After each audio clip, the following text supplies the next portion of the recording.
Assalamu alaikum dostlar. Бүгін көгершінге кормушка жасайтын боламыз.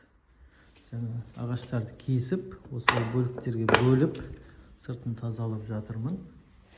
Ендеше құрастырып көрейік. Ал мынау менің шеберханам.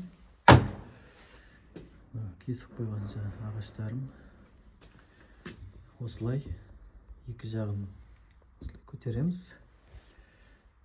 Артын жабамыз. Алдын жабамыз.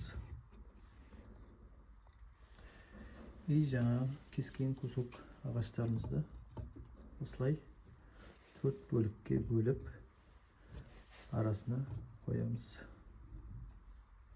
Осылай бөліп қоямыз.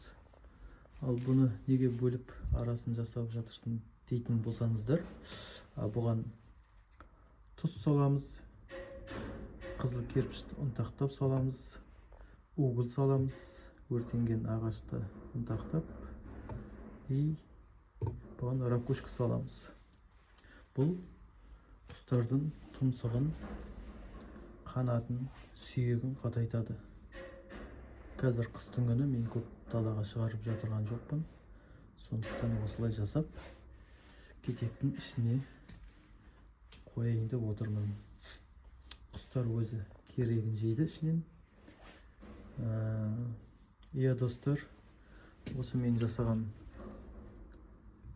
кормушкам ұнаса, лайк басып, комментарий жазып, қолдап кетіңіздер достар.